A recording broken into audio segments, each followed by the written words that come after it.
If at all you want to introduce, you have to introduce Chinmaya, and that can't be done, you see. How can one introduce the great personality of Chinmayananda? So Brahmachari Sujay Chaitanya is in charge Acharya of Chinmaya Mission, Mangalore. Over to Sujay Chaitanya.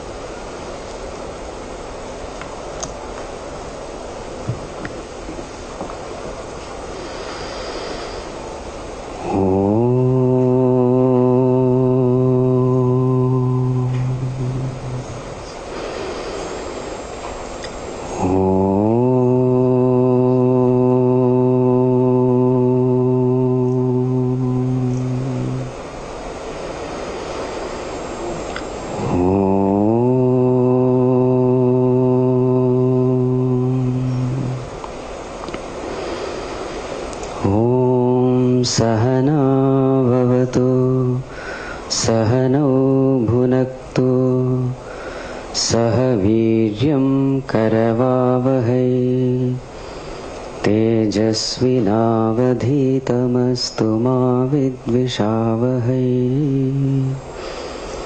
ॐ शान्ति शान्ति शान्तिः।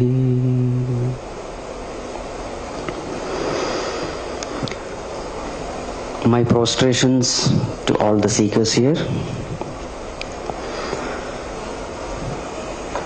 Pujya Gurudev Swami Chinmayananji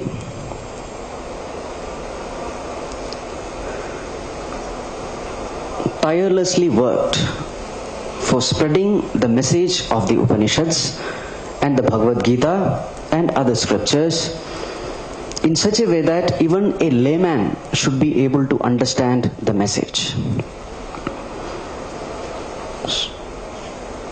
In this regard, he used varieties of anecdotes, day-to-day examples, stories, etc., so that the subtle concepts of Upanishads become very simple to understand. So therefore, today we will discuss the essence of the Upanishads using some of the anecdotes, using some of the day-to-day examples which Pujya Gurudev had used. To begin with, I will quote one common example which Pujya Gurudev used to use it in his talks. And this example is called the famous movie theater example. What is this movie theater example? All of us, we have experienced when we enter into a movie theater. We settle down in a comfortable place, and as slowly the movie unfolds, what happens? We get absorbed into the movie. Slowly the story unfolds.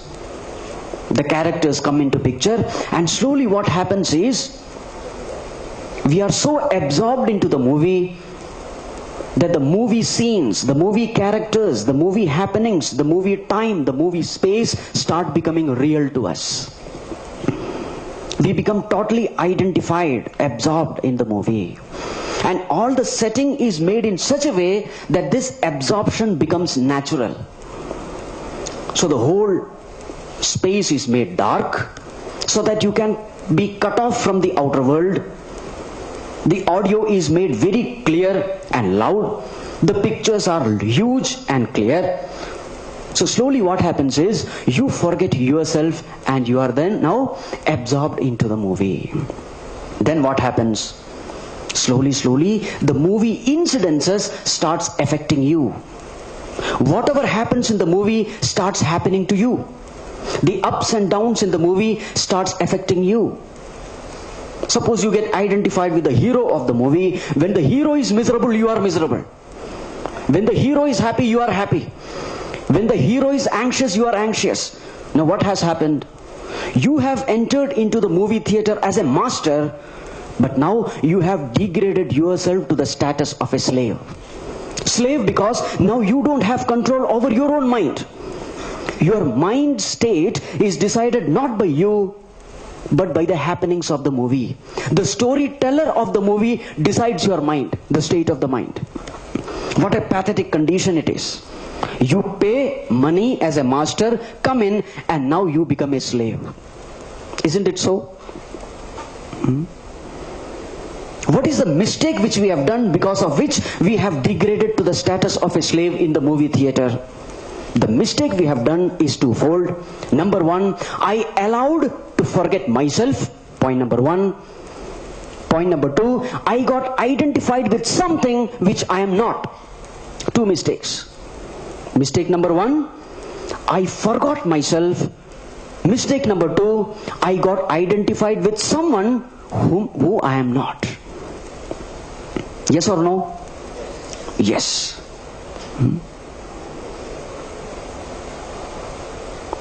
Suppose by some means this identification is cut off, then you will find that the movie happenings are not going to affect you at all.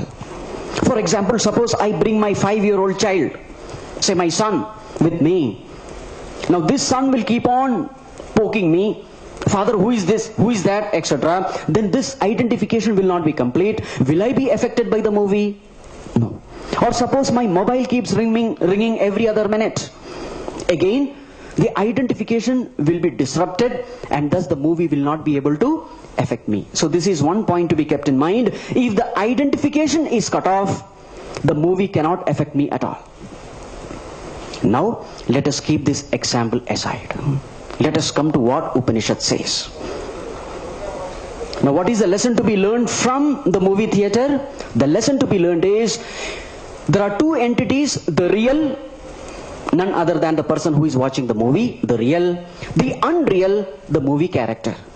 So what happens in the movie theater? The real identifying with the unreal and going through the problems of the unreal. Yes or no? The real identifying with the unreal, and now he is going through the ups and downs of the unreal. Really speaking, person alone is true, the movie is absolutely unreal. But now what is this real person experiencing? He is experiencing the misery of the unreal. And the mistake he has committed is identification. Now coming to the Upanishads. What does the Upanishad say? The Upanishads also define the real and the unreal. Consciousness is real, matter is unreal. This consciousness matter pair, through different names, it is called, sometimes it is called Brahman, Maya. Brahman is consciousness, Maya is matter. Sometimes it is called Purushaha Prakritihi. Consciousness is called as Purushaha, matter is called Prakritihi. Sometimes it is called Kshetrajnaha, Kshetraha. Sometimes it is called Drik, Drishyaha. In Prashnopanishad, it is called Pranaha, Rayi. This pair is always seen. Now what is the nature of matter? Matter constitutes of 5 elements. What are they? Akasha, Vayu, Agni, Jala, Prithvi. Space, air, fire, water, earth. 5 elements. They are insentient, they are jada. So now the Upanishad classifies these into 2, consciousness and matter. Now what all things come under matter? The whole world which we see, is it consciousness or matter? It is matter, because it is made of 5 elements. So negate the entire world. Now what about this body? Is it consciousness or matter? It is again matter, because this body is nourished by food. Food is nothing but 5 elements. Therefore this body also is matter. What about the mind? Now here comes the confusion. Mind is also nourished by food. In one of the Upanishads, this is proved to the Shishya, to the disciple, by the Guru. How? So there was a bright student who had all these verses of the Vedas by heart. So then this disciple is asked to fast for 15 days. So this disciple fasts for 15 days and then he comes after 15 days, and now the teacher asks, now repeat these mantras which you had by hearted earlier. And it is found that this disciple is not able to repeat it. His mind is absolutely blank. So thus the teacher proves the student that even the mind is nourished by food, therefore mind also is made up of matter. Now there is only one thing which is not matter now, it is consciousness, or called as awareness, which we experience every moment. Now what is the nature of consciousness? It is infinite, it is immortal, it is all-pervading, something which is ever with us. It can never be denied. Now this is the nature of consciousness. It is infinite, it is immortal, it is our own nature, it is of the nature of bliss. Now what is the mistake we have done? I, the pure consciousness, has done one mistake. The mistake is I have identified myself with the body-mind complex. Here comes the misery. Remember the example. What is the mistake I have done in the movie theater? I have got identified with the characters of the movie. In the same way, in this world I have done a big mistake. I, the pure consciousness, is divine, is perfect, is infinite. But the moment I identify with the body, with the mind, all the imperfections of the body becomes as though my imperfection. It is due to the mistake called identification. Body has got 6 modifications. Asti, jayate, vardhate, viparinamate, apakshiyate, vinashyate. It exists, it is born, it grows, it matures, it decays and dies. This is the biography of all the bodies, physical bodies. Now what is the mistake I have done? I got identified with the body, and now the imperfections of the body becomes as though my imperfection. Thus comes this date of birth and date of death. It is actually the date of birth of the body. When the body is sick, what do I feel? I don't say my body is sick, I say I am sick. When the body is old, what do I say? I am old. When the mind is miserable, what do I say? I am miserable. Now see the mistake we have done. The instrument's properties become as though my property. So what is sadhana according to spirituality, according to Upanishad? Sadhana is disidentification from your matter envelopments. The moment you disidentify yourself, you come to know yourself as Sat Chit Anand, as perfect. And this is what is called as liberation. Now we have to see what are the characteristics of this consciousness. How the Upanishads describe this consciousness as. Because this is me, the pure consciousness. So what do the scriptures talk about it? Consciousness is defined as Sat. Sat means existence, absolute existence, independent existence. Sat. What does it mean? My nature is existence. There cannot be any non-existence for me. But now, because of identification with the body, what is my notion about myself? At present I am existing. When the body dies, I will also die. Yes or no? Yes. See the problem. Properties of the body as though become my property. Sat. Next one is Chit. Chit means consciousness. Chit also means Chaitanya, the sentient principle. So this consciousness is that which enlivens the body. Now in our wrong notion we think that because I am breathing, I am alive. But the Upanishads say, na pranena na apanena martyo jivanti kasyana itarena tu jivanti yasmin etau upasritau. It is not because you are breathing in and out that you are alive. It is because of the presence of something else that because of which you are breathing. That presence is the presence of consciousness. Shrotrasya shrotam manaso manoyat vachoha vacham sautpranasya pranaha. It is the ear of the ear, the eye of the eye, the mind of the mind, the prana of the prana. Meaning what? Your ears are functioning because of its presence. Your eyes are functioning because of its presence. Every activity in the body is taking place because of its presence. It is the very life-giving principle in you, just like the electricity for the bulbs, for the fans, for the refrigerators, etc.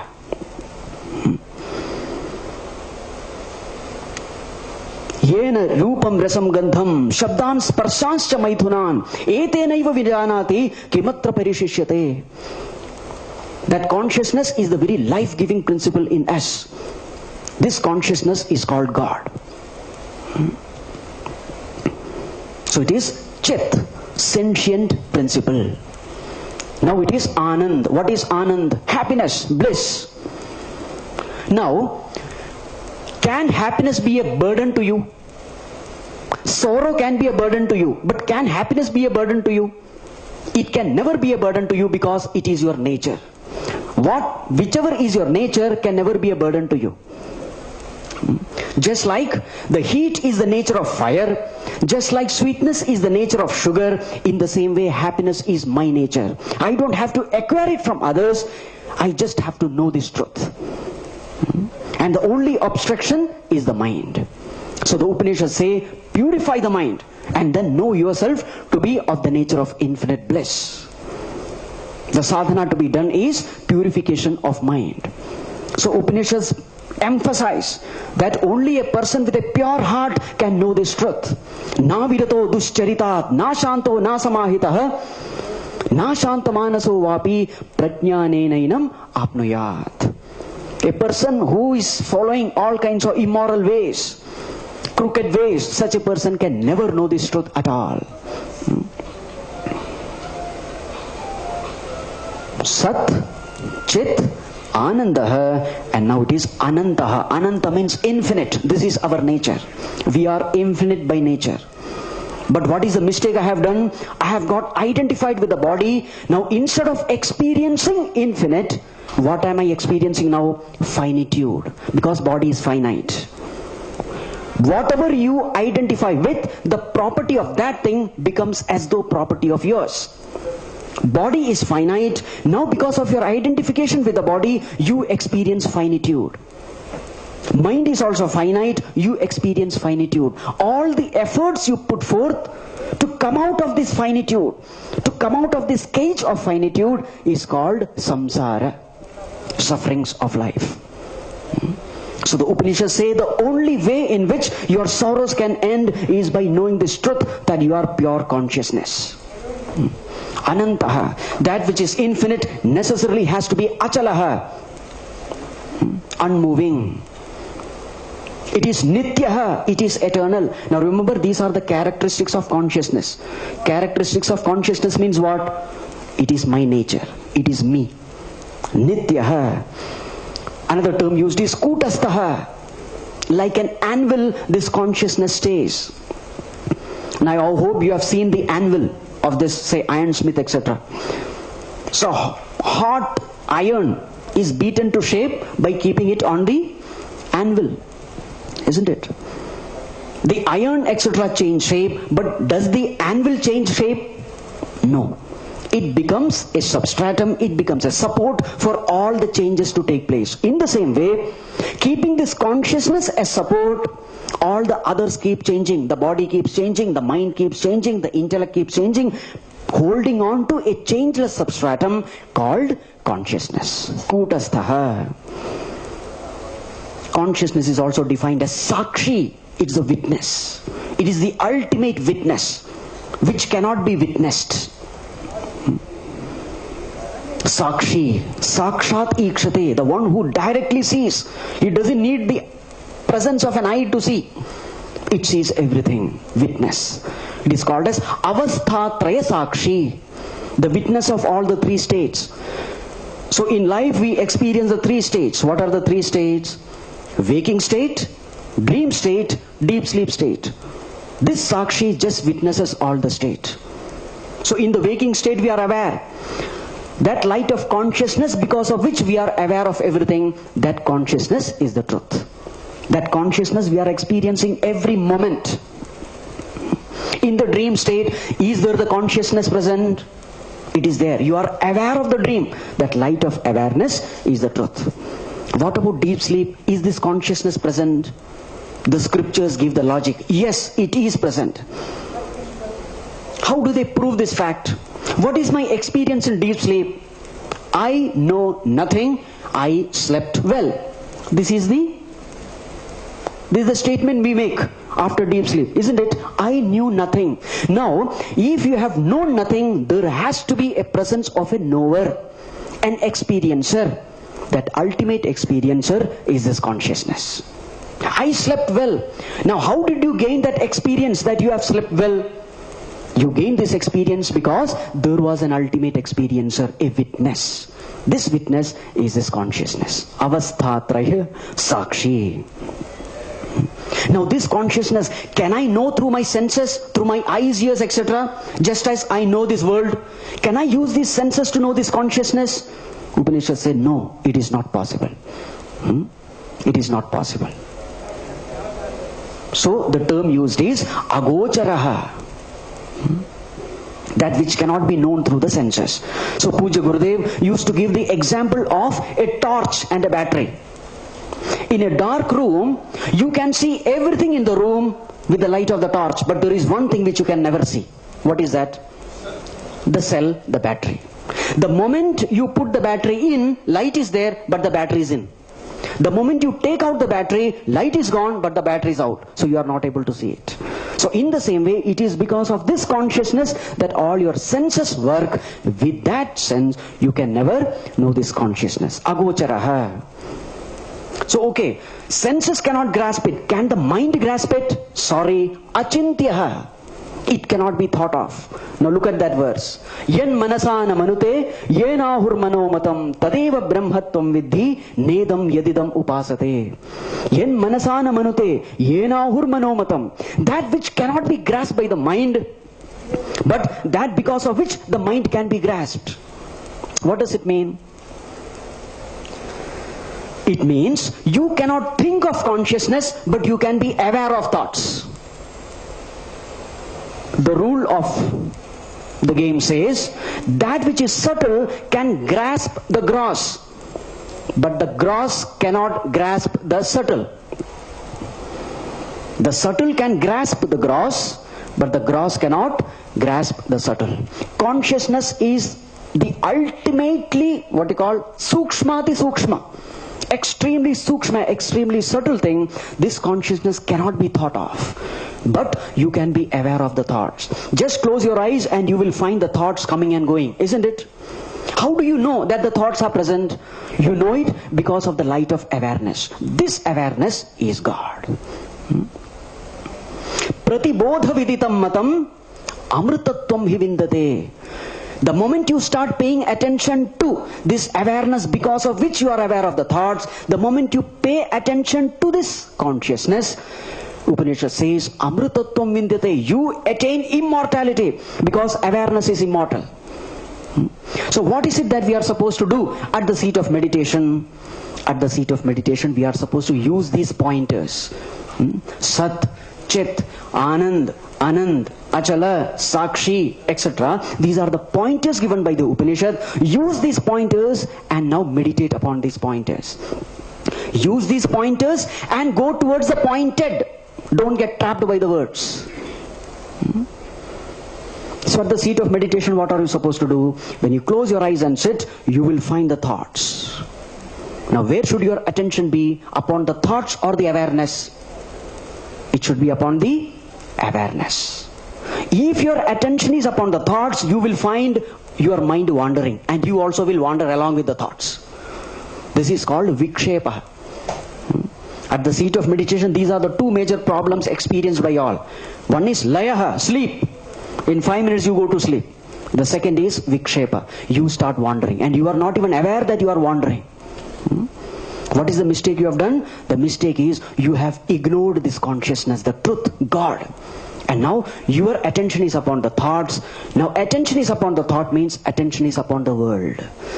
Attention is upon the thought means you are ignoring God, which is consciousness. The moment your attention is upon the thoughts, you are a samsari. The moment your attention is upon this consciousness, you are a sannyasi. Sannyasi doesn't mean wearing this dress. No.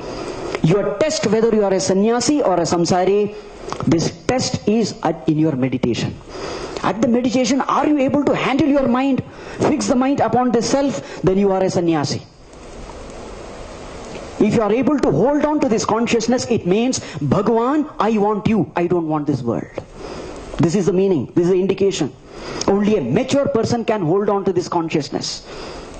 Nayamatma pravachanena labhyaha namayadhaya na bahuna sutena yamaivesha vrunute tena labhyaha tasyesha atma vivrunute tanum swam. This self cannot be known by lot of lectures, by lot of reading. No. By scholarship, no. Only the one who has chosen him, he alone will get it. Now what do you mean choosing God, choosing the self, choosing consciousness? This is what you have to do at the seat of meditation. Can you pay attention to this consciousness? Can you remain as a witness, holding on to this awareness?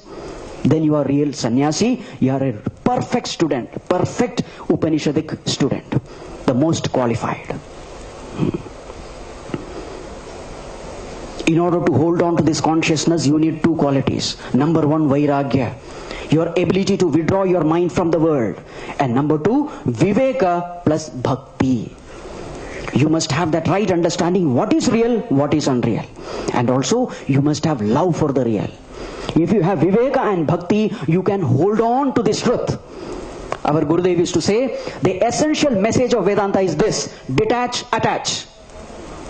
What is detach, attach? Detach from the world, attach to the Lord. This is the truth. So our test, whether we are real seekers or not, we are tested at the seat of meditation.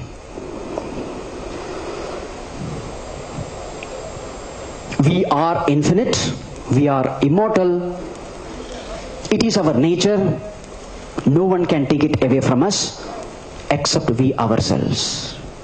But if you ignore this truth, Upanishads warns us, mrityo samrityam gacchati, ya iha naneva pashyati. The person goes from death to death. In Bhajagovindam it is called punarapi jananam, punarapi maranam. If you ignore this truth, you have to pay a heavy price for it. And that is rebirth. But suppose the one who holds on to this truth, iha cheda vedit atasatyamasti, nachet iha vedit mahati vinashtihi. If you ignore this truth, it is a great loss. Such a wonderful opportunity has been given by the Lord to realize the self, to become one with God, to know your divine nature, and now you have misused it. So the Upanishad says, alas. So therefore, uttishtata, jagrata, prapyavaran, nibodhata. Arise, awake. Know your true nature. Approach the wise, the learned ones, the masters. Fall at their feet, serve them, and then gain this knowledge. This is what the Upanishads say. Pujya Gurudev believed that only when individuals are transformed, then alone the nation can be transformed. You may make hundreds and thousands of policies at the national level, but if individuals are selfish, narrow, then that nation can never can progress. Upanishad gives the vision of oneness. We are all one. We are all consciousness with different matter envelopments. Ultimately, the essence is one. Upanishad points out that truth in us, and thus it gives the vision of oneness. Unfortunately, our educational system has totally neglected this knowledge of the Upanishad. That is why we have so many problems in the society. This knowledge has been ignored. The effort of Chinmaya Mission and the vision of Pujya Gurudev is to inculcate these values, this highest knowledge, which alone can bring the whole world into one family. If there is peace, harmony, etc. lacking in this world, it is because this knowledge has been ignored. In this regard, the Chinmaya Mission has been formed to spread this knowledge in a way which common person also can understand, and thus they can transform their life and thus be a blessing to the entire society. I sincerely invoke the grace of the Lord and the blessings of the entire Guru Parampara. May we imbibe these teachings of the scriptures, may we live it, may we get transformed, and thus be a role model for the future generations to come. Hari Om. Thank you.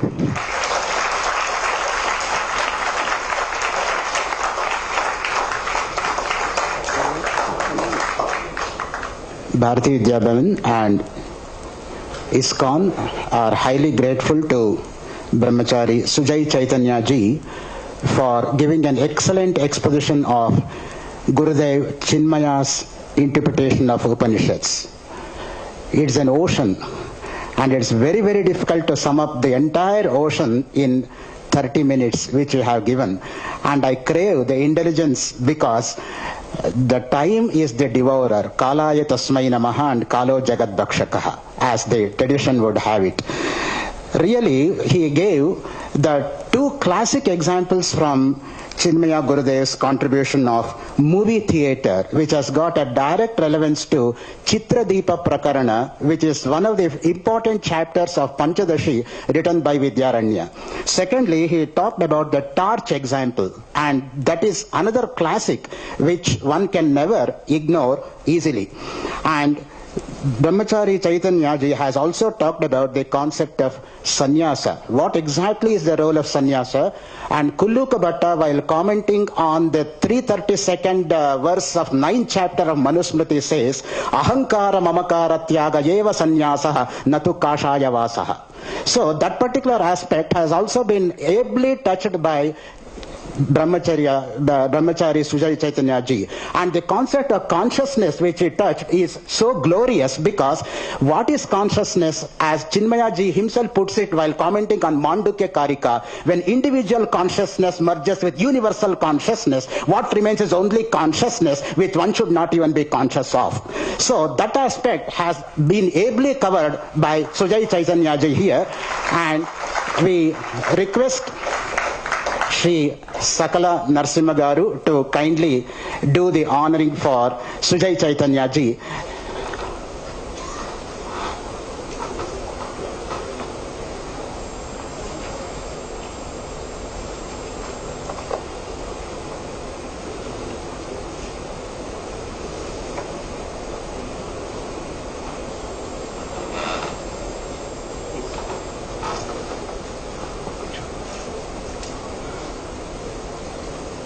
Sakala Narasimha Garu is a very great philanthropist, which he would not like if I mention, because my fourth book, 1994 September 4th, was sponsored by him.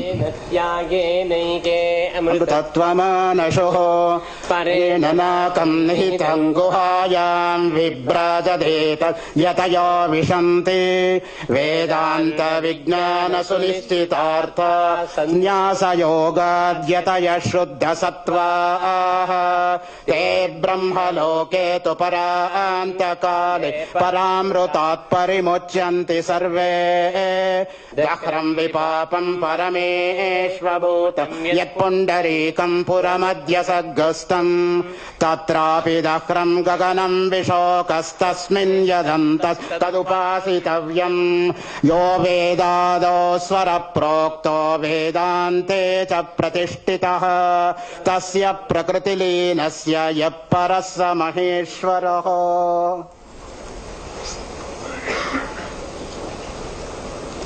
We are highly grateful to